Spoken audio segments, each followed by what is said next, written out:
So, when we look at the brain is really quite honestly split into two halves. So if I was to bring one out here now and kind of hold it, and then I kind of like loosen my grip around it, it would kind of like split almost into two, it kind of like falls open.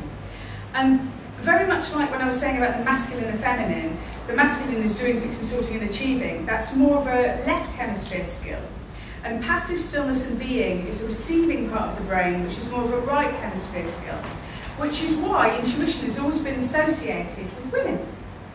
Because it's more passive stillness and being, because intuition has to be received. You can't go out and get it. You can't go out and get intuitive wisdom. It has to come to you. And it comes into the right hemisphere of the brain. So the gut instinct sends information to the left hemisphere of the brain, and the left hemisphere of the brain is the analytical mind. So it sees things in parts. So if the left hemisphere of the brain was to look at my shoe, apart from the fact it would say, God, that needs cleaning, it would look at the shoe, and it would look at the zip on the side, it would look at the heel, it would identify that it's from Marks and Spencer's, it would be able to say that it protects the foot, you know, and it would just be able to break it up, and it could communicate about the boot, and it could say, you know, oh, it's black and all the rest of it. But you know what, it couldn't see it as a whole. It would only see the parts of the boot, it wouldn't see it as a whole. How we see things as a whole is through the right hemisphere of the brain, which cannot see anything in parts, and it also can't communicate it.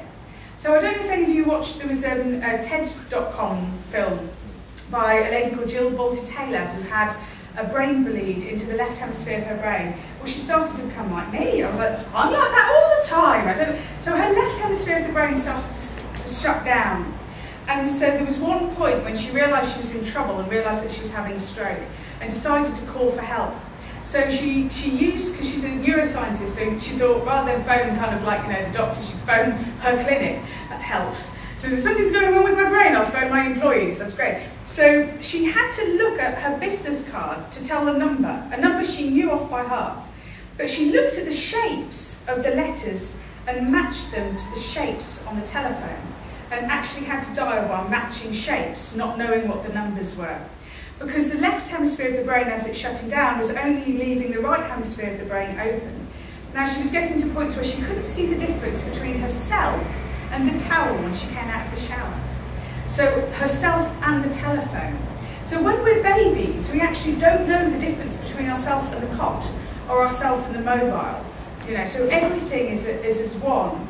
And as we start to develop, we start to see separation. And it's usually up to about the age of 6, you stop being a sponge of information, picking up everything, through seeing everything as a whole, and you start to really be, you've gone completely into looking at things in parts. Now, why this is interesting, particularly at this moment in time, is all of our environmental problems are due to compartmentalised thinking. It's all down to seeing things in parts, instead of seeing things as a whole. And so as we're seeing things in parts, we kind of like think, oh, I need a new chest of drawers, I'll go out and buy a new chest of drawers. We forget the fact that the chest of drawers are made of the lungs of the earth, which are the trees. So compartmentalised thinking, we don't see things as a whole, we see it in parts. So for me, to start to think intuitively, which is the right hemisphere of the brain, that's the opportunity to start to see things as a whole instead of seeing things in parts. And that way we can actually heal an awful lot of the problems that we've got. So again, the gut brain sends the information to the left hemisphere of the brain sees things in parts, and therefore logically compartmentalises and tries to make decisions based on information and logic, rather than seeing things as a whole. And so when the right hemisphere of the brain sees things as a whole, it can't communicate it. So we know something, but we don't know why we know it, and we don't know how we know it, so we usually just discard it, because we're unable to be able to contextualise it. So this is why the book is called, you do know, Learning to Act on Intuition Instantly, because you have to act on it really, really fast in order to be able to make it a decision-based tool.